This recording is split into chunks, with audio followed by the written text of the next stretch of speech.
Hello, everyone, and thanks for joining me in celebrating Brazil's tea culture.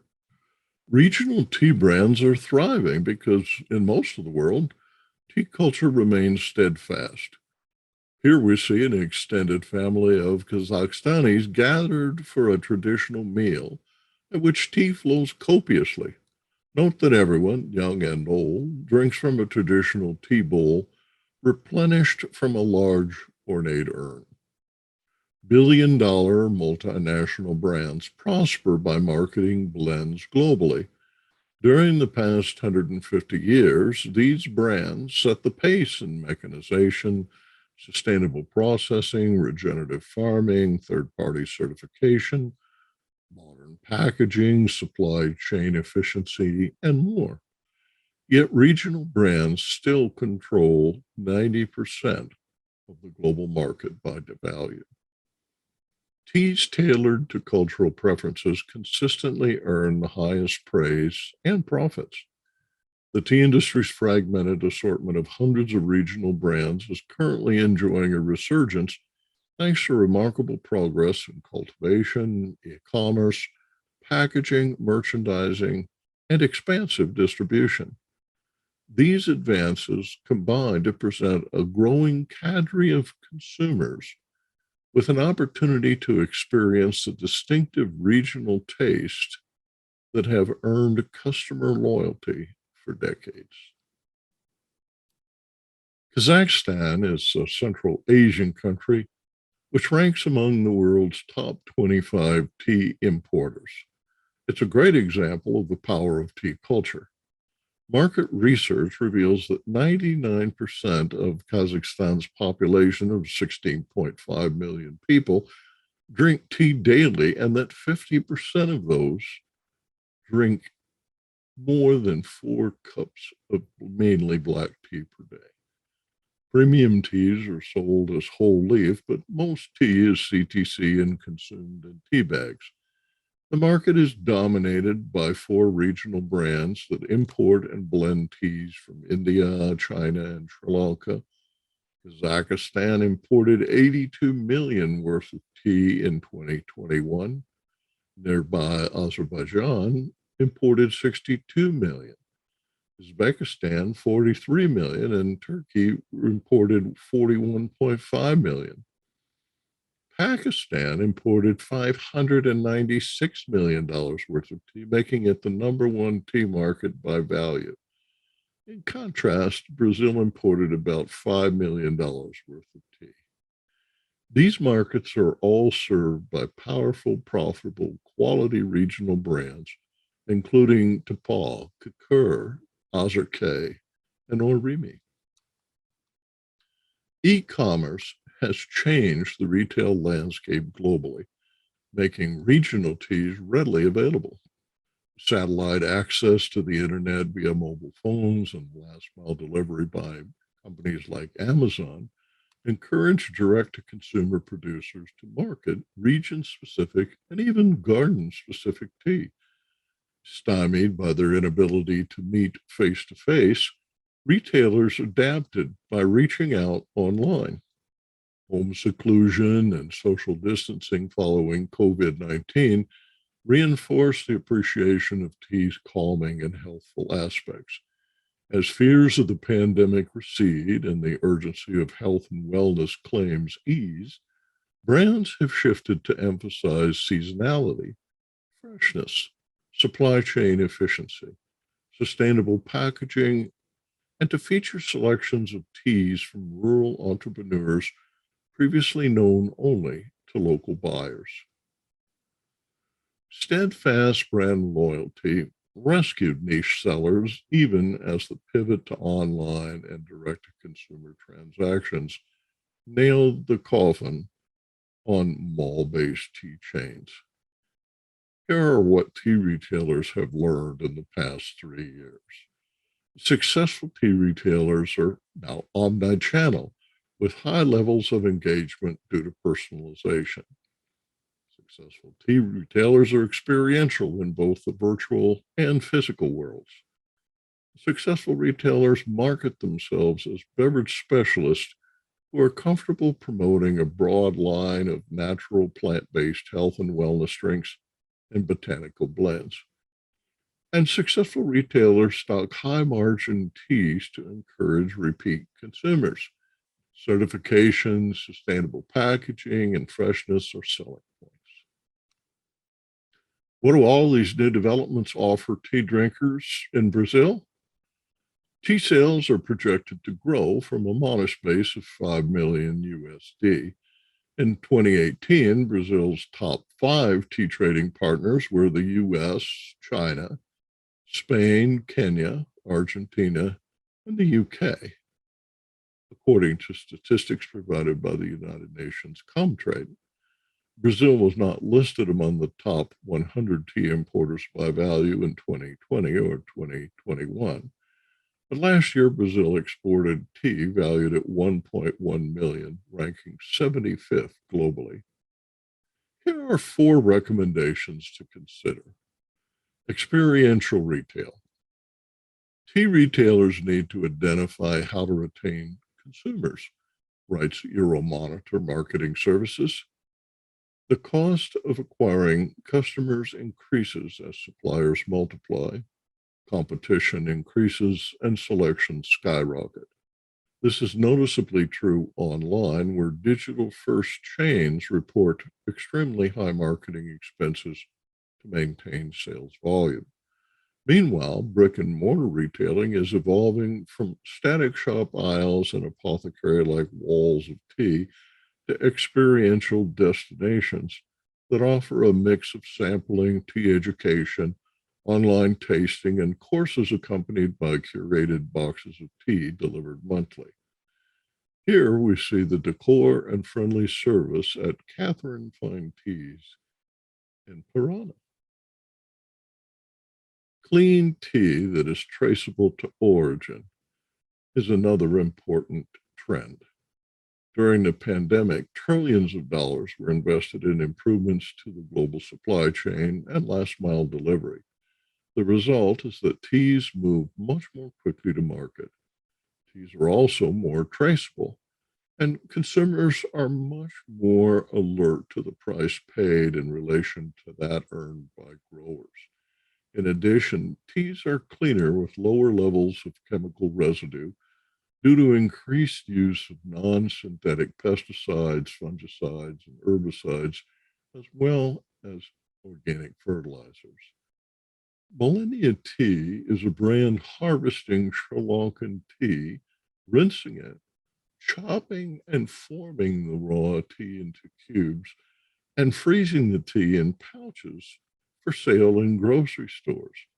The tea can be brewed or blended with smoothies, added to salads, and included as an ingredient in culinary dishes. Additional trends include seasonality. Consumers seeking a premium experience respond to claims of freshness and the varying tastes of spring teas, like vintages. The second aspect of seasonality is the opportunity to serve hot tea during the hottest months of the year by brewing it fresh and then chilling it over ice, garnishing and with fruit at the peak of season, and garnishing with fruit at the peak of season. In food service, the technique is called fresh brewed flash chilled tea, in contrast to iced tea and single serve RTD. Pricing is a consideration. Wholesale tea prices are increasing, but as the Brazilian economy cools, consumers will trade down in quality. Now's the time to trim inventory and stock teas that offer the best value. Global purchases of imported tea totaled 6.6 billion in 2021. The world average price was $4 per kilo. That dollar metric reflects a 23.6% increase per ton since 2020. Morocco imports far more Chinese tea than all of North America combined. In 2015, Morocco lowered tariffs to 2.5% on bulk tea imports, but raised tariffs to 32.5% on packaged tea, making foreign package imports less appealing. The following year, a Chinese group in Hubei invested 9 million to build a tea packaging and distribution factory in Morocco. According to the China Tea Marketing Association, Morocco is now the gateway to northern and western Africa, importing almost a quarter of China's total tea exports. The success establishes a model for expansion that should be reviewed in countries like Brazil. Similarly, Chile and Argentina have become gateways for tea in South America. This is Magribe, a sweet mint tea. Brazilians are said to have a fondness for mint and a sweet tooth like tea drinkers. Here we visit Turkey. Tea drinkers here consume 4 kilos per person annually, which is about 8 times more than tea drinkers in most European countries. The national brand is widely available, but Turkey also imports vast quantities of teas from around the world. Regional brands are not small artisanal ventures. Many earn hundreds of millions annually, and a few exceed $1 billion in annual turnover. Note how the tea is served as a concentrate, diluted with hot water in the second lower teapot. Utensils, cups, preparation, and service protocols define and contribute to the cultural experience of taking tea. So, how did the global brands get their start? Consolidation began with sovereign trade monopolies. The British East India Company from 1600 to 1708 and the Dutch East India Company from 1602 to 1799 established trade routes protected by formidable navies. During the 1700s, England mandated that all tea first be delivered to London, where it was auctioned, taxed, and shipped to the colonies. This 1934 cartogram shows the size of each country in proportion to its consumption of tea. Countries in red make up the British Empire. Consolidation peaked just before World War II. In 1934, 3 centuries after first importing tea and a century after the British began planting tea in India and Ceylon, global tea consumption reached 729 million kilos. The world's population was about 2 billion at that time. England exported 80% of the tea landed in London, generating 200 million in tea sales that year, a sum equivalent to 4.2 billion in today's dollars. Today, there are 7.8 billion people on Earth. Tea consumption in 2022 is estimated at 6.8 billion kilos, with China alone consuming 2.8 billion kilos. Tea drinkers enjoy 8.2 billion cups a day. The experience of drinking tea remains much as it was in the powdered tea mocha days of the Tang dynasty from 618 to 907 CE, and steeped tea praised by poets during the Sung dynasty that ended in the 1200s remains much as it was at the time.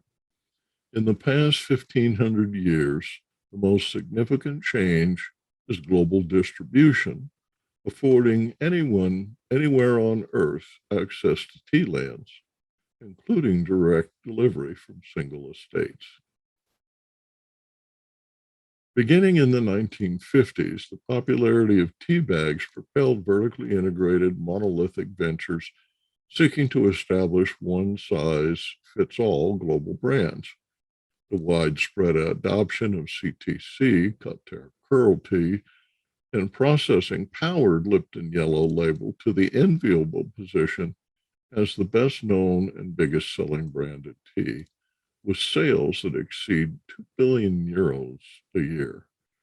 It is now apparent that while lucrative and widely available, Lipton, Twinings, and Tetley pot of tea, have failed to convince tea drinkers that uniformity, consistency, and convenience eclipse local tea culture.